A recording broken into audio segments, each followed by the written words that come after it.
77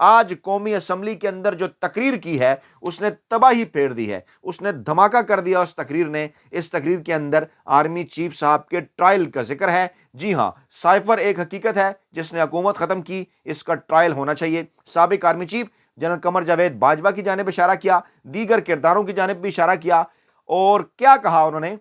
chairman Peoples party کو تنقید کا نشانہ بنایا، کیونکہ اس سے پہلے بلاول بھٹو زرداری صاحب بڑا گرجے برسے اور کہا جناب سائفر عمران خان نے لہرا دیا اور جناب اس کو ڈی کوڈ کر سکتے ہیں ہمارے دشمن، اور اس قسم کی باتیں، اور بڑا بھٹو کا ذکر کیا کہ جناب وہ سینے میں راز لے کر چلے گی اور یہ باتیں اور وہ باتیں، لیکن خوب دھویا پھر بیرسٹر گوہر نے بلاول بھٹو زرداری کو پھر خوب دھویا، ان کے تمام تر جھوٹ بے نقاب کیے، کیونکہ یہی وہ لوگ تھے، یہی وہ مریم تھی، یہی وہ بلاول تھا، یہی وہ تمام تر سیاسی جماعتیں تھی جو کہتی تھی کہ عمران خان نے تو کہ سائفر تو ہے ہی نہیں، کہتے تھے سائفر تو ہے ہی نہیں، عمران خان نے تو کاغذ کا ٹکڑا لہرا دیا، سائفر تو ہے ہی نہیں۔ آج یہ کہہ رہے ہیں عمران خان نے سائفر لہرا دیا۔ اب یہ ہے ان کا جھوٹ، اور اس کا جو ہے وہ اس وقت جھوٹ کا پول کھل چکا ہے پاکستانی عوام کے سامنے، اور کہا بیرسٹر گوہر نے کہ نانا کی سیاست کو وہ دفن کر کے گیا ہے جس کا نام بلاول بھٹو زرداری، کیونکہ چلے گئے یہ خطاب کرنے کے بعد بھاگ گئے، اپنے نام کے ساتھ بھٹو لگا کر کوئی بھٹو نہیں بن جاتا۔ وہ ہار کہاں گئے جو سوئس اکاؤنٹس میں پڑے تھے؟ ذکر کیا نا، ذرا بلاول بھٹو صاحب جواب دیں۔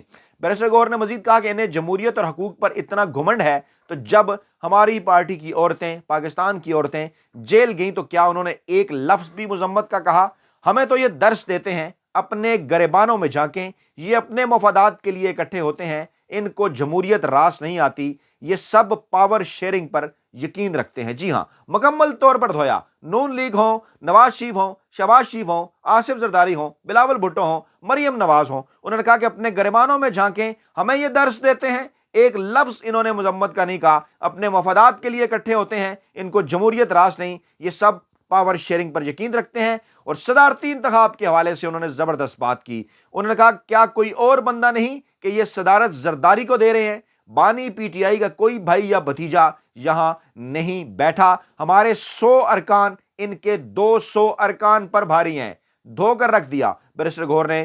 اور انہوں نے کہا کہ چیئرمین پی ٹی آئی جو اس وقت موجود ہے بیرسٹر گوہر، ان کا کہنا تھا کہ گیس بجلی تو دور، ہمیں پانی بھی میسر نہیں، یہ ان کی 4 دہائیوں کا ثمر ہے جو عوام کو ملا ہے، اس لیے عوام نے ان کو ریجیکٹ کر دیا ہے۔ جبکہ اس دفعہ ایم کیو ایم بھی ٹکٹ لینے والوں کی لائن میں لگ گئی اور اپنے اصولوں کی سودے بازی کی۔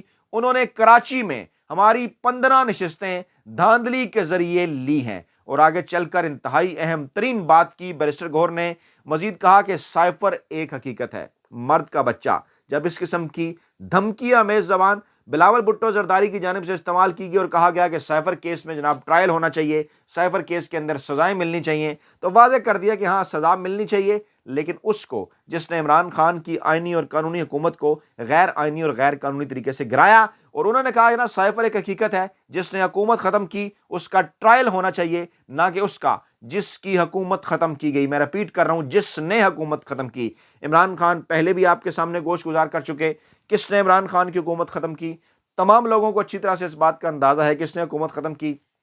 ڈیفینیٹلی ان کا اشارہ جن کی جانب ہے، آپ سمجھتے ہیں کہ 75 سالوں میں آپ ان کا نام تو کیا اس طرف اشارہ بھی نہیں کر سکتے تھے، تو یقینی طور پر انہوں نے کہا کہ مقدس گائے نہیں، انہوں نے کہا کہ یہ جو ان کا اشارہ تھا، یہ جو ہے بیرسٹر گوہر صاحب کا، یہ سابق آرمی چیف جنرل باجوہ کی طرف تھا۔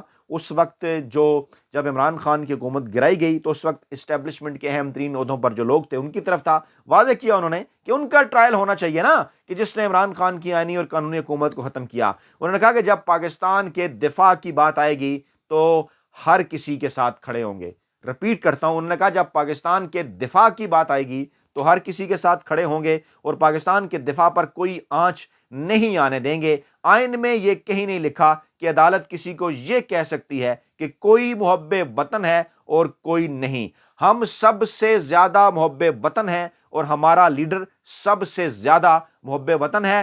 اور وہ کہتے ہیں نا کہ بن بستے دیے ایک دفعہ آج بیرسٹر گوہر نے قومی اسمبلی کے اجلاس کے اندر، اور پھر وہیں پر ایک مطالبہ سامنے آیا بلاول بھٹو زرداری کی جانب سے، جس بات کا انہیں اندازہ نہیں ہوا کہ وہ تو عمران خان کی حمایت کر رہے ہیں، وہ تو عمران خان کے پیچھے کھڑے ہیں۔ یہ مطالبہ تو عمران خان پہلے کئی بار کر چکے، تو جناب کریں نا پھر دودھ کا دودھ اور پانی کا پانی۔ تو مطالبہ کیا تھا بلاول بھٹو زرداری صاحب نے کہا کہ 9 مئی واقعات پر چیف جسٹس کی سربراہی میں جوڈیشل کمیشن بنایا جائے. وہ جوڈیشل کمیشن انہوں نے بنانے کا مطالبہ کیا. انہوں نے کہا جناب محمود اچکزئی صاحب کہہ رہے تھے قرارداد پاس کریں کہ سیاست میں مداخلت نہ ہو. آپ جتنی قراردادیں پاس کر لیں جب تک سیاستدان خود ایک دوسرے کی عزت نہیں کریں گے کوئی بھی نہیں کرے گا. تو بلاول بھٹو زرداری صاحب اپنے گریبان کے اندر جھانک کر دیکھیے کہ آپ نے پاکستان کی تاریخ کے مقبول ترین عوامی اور سیاسی رہنما اس وقت پاکستان کے سب سے بڑے سیاستدان عمران خان کی کیا آپ نے عزت کی. آپ کو اپنی زبان کے اوپر کنٹرول تھا جلسوں کے اندر. آپ کیا کچھ وہاں پر فرماتے رہے وہ پاکستانی عوام کے سامنے ہے. بلاول بھٹو زرداری صاحب فرماتے ہیں جناب کہ وزیر اعلیٰ KPK نے 9 مئی کے واقعات کے حوالے سے انکوائری کا مطالبہ کیا ہے. میں وہ یقین دہانی کرائیں کہ انکوائری کے فیصلے کو تسلیم کریں گے تو میں اس کی حمایت کرتا ہوں. تو جناب آپ کی شاید نظر نہیں ہے معاملات کے اوپر. بلاول بھٹو زرداری صاحب صرف وزیر اعلیٰ KPK نے یہ مطالبہ نہیں کیا.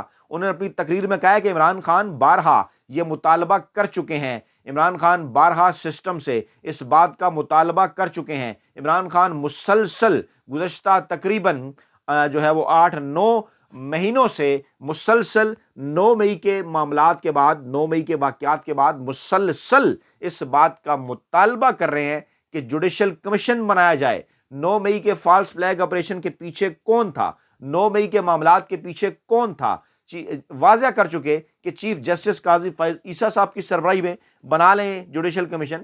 عمران خان کہہ چکے کہ ہم اس کو تسلیم کریں گے. بلاول بھٹو نے کہا جناب جوڈیشل کمیشن بنایا جائے اور چیف جسٹس اس کی سربراہی کریں. اب انہیں ایک بات ذہن میں رکھنی ہوگی کہ اب اس بات کے پیچھے آخر کر کیا ہے کہ وہ اسٹیبلشمنٹ جو بلاول بھٹو زرداری صاحب سے ان کے والد صاحب سے بڑا پیار کرتی ہے, اب ان کا مطالبہ بھی وہی ہو گیا جو عمران خان کا مطالبہ تھا. کیا انہوں نے کسی جگہ پر کچھ چیزیں مینج کر لی ہیں جس طرح وہ اشارہ کر رہے ہیں؟ کہتے ہیں چیئرمین PPP نے سائفر کے بلاول بھٹو نے سائفر کے والے سے بات کرتے ہوئے کہا کہ بھٹو سے ہمارا موازنہ کیا گیا. بھٹو نے کہا تھا سینے میں ملکی راز لے کر چلا جاؤں گا, لیکن اس وقت جو تفصیلات سامنے آ رہی ہیں وہ بڑی زبردست ہیں, وہ بڑی حیران کن ہیں کہ بلاول بھٹو زرداری نے اور ان کی اپنی حکومت نے اپنے دور کے اندر کیا کیا تھا پاکستان کے سرکاری رازوں کے حوالے سے. وہ آپ کے سامنے ہم ضرور رکھیں گے کیونکہ پیپلز پارٹی ہمیشہ بڑا چھپتی ہے جناب, بڑا ظاہر کرتی ہے جناب کہ ہم بڑے آئینی ہیں, ہم بڑے قانونی ہیں, ہم نے جناب بڑی ملک کی خدمت کی ہے, ہم نے یہ کر دیا, ہم نے فلاں کر دیا. لیکن ان کی ایک تاریخ ہے, ان کی تاریخ پاکستانی عوام کو, نوجوان نسل کو کے سامنے رکھنا ضروری ہے. حوالہ ہے جناب وکی لیکس کا اور ہمارے کولیگ ہمارے دوست قسمت خان صاحب, ان کی یہ ریسرچ ہے. 2009 کی یہ بات ہے جب بلاول بھٹو کی پیپلز پارٹی حکومت نے ایک خفیہ ملاقات میں نادرا کا تمام تر ڈیٹا امریکہ کو دینے کی پیشکش کی تھی. امریکیوں کو یہ آفر کرتے ہوئے اس وقت کے PM گیلانی نے کہا تھا کہ نادرا جو معلومات اکٹھی کرتا ہے ان میں ڈرائیونگ ریکارڈ سے لے کر DNA تک کی معلومات ہوتی ہیں. اور جناب یہ ہے قسمت خان صاحب کا, بڑی زبردست ریسرچ کرتے ہیں, یہ ان کی ٹویٹ ہے, یہ آپ دیکھ سکتے ہیں اور یہ اس کا حوالہ ہے. تو بلاول بھٹو زرداری صاحب پہلے تو آپ اپنی 2009 کی اس حکومت کا جواب دیجئے کہ آپ ملکی راز کس طرح سے بیچ رہے تھے, اور آج آپ بات کرتے ہیں عمران خان کے اوپر. آپ کو کچھ تھوڑی سی شرم اور حیا کرنی چاہیے. تو یہ ایک لاڈلے ہو گئے بلاول بھٹو صاحب, ان کا چہرہ ہم نے آپ کے سامنے رکھا. ایک دوسری لاڈلی ہے, اس کی ویڈیو ہم آپ کو دکھاتے ہیں, آپ کے سامنے رکھتے ہیں. آڈیو ذرا کم ہے لیکن ہم آپ کو ایکسپلین کر کے بتائیں گے کہ موصوفہ اس کے اندر فرما کیا رہی ہیں. یہ جناب وہی ڈرامے ان کے شروع شہباز شریف کی طرح, یہ ایک سکول میں جاتی ہیں. پہلے آپ ویڈیو دیکھیے ذرا. یہ کیا حال ہے بچوں, کیا پڑھ رہے ہو؟ کنجکشن گرامر, جیوگرافی پڑھ رہے ہیں. اچھا نہیں انگلش, یہ تو کچھ اور لکھا ہے, پھر سنیے. کیا حال ہے بچوں, کیا پڑھ رہے ہیں؟ کنجنکشن بچے کہتے ہیں, گرامر. جیوگرافی نہیں کہتے ہیں یہ تو انگلش لکھا ہے. اب انہیں اس بات کا اندازہ نہیں ہے کہ جو بھی سبجیکٹ ہے اگر وہ انگریزی زبان کے اندر ہوگا تو اس کا یہ تھوڑی مطلب ہے کہ وہ انگلش پڑھ رہے ہیں. انگلش ایک سبجیکٹ کے طور کے اوپر ہے. اچھا وہ اور اس کے بعد پھر وہ کہتے ہیں جیوگرافی پڑھ رہے ہیں. اچھا جناب سوال کیا ہوا سنیے ذرا. مریم نواز, ملیح ہاشمی صاحب نے بھی ٹویٹ کیا کہ یہ میرا جی پارٹ 2 ہیں. مریم نواز بچوں کیا پڑھ رہے ہو؟ بچے گرامر کنجنکشنز پڑھ رہے تھے, پارٹ آف سپیچ ہوتے ہیں نا, انٹرجیکشن کنجنکشن پریپوزیشن, کنجنکشن پڑھ رہے تھے part of speech. Maryam Nawaz بولی اوہ جیوگرافی, ماشاء اللہ سے. آگے جو ہے وہ ملیح ہاشمی صاحب لکھتی ہیں کہ باجی کو نہیں پتا کہ جغرافیہ میں گرامر نہیں ہوتی. اور یہ جناب ان کا کیلیبر ہے، جعلی فارم 45 کے ذریعے جو زبردستی اقتدار میں آتے ہیں۔ اسکول پہنچی، ڈرامہ کیا، کلاس میں گئیں، بچی سے پوچھا کیا پڑھ رہی ہیں، بچی نے کہا کنجنکشن یعنی گرامر، تو کہتی ہیں اچھا جغرافیہ پڑھ رہی ہیں۔ شرم آنی چاہیے اس قسم کی شرمناک ویڈیوز جب آپ کے سامنے آئیں، تو شرم آنی چاہیے ایسے کرداروں کو جو کہ پاکستان کے اوپر مسلط کر دیے گئے ہیں۔ اپنا بہت خیال رکھیے گا، دعاؤں میں یاد رکھیے گا۔ نئی ویڈیو کے ساتھ جلد حاضر ہوں گے، اللہ نے کے بعد۔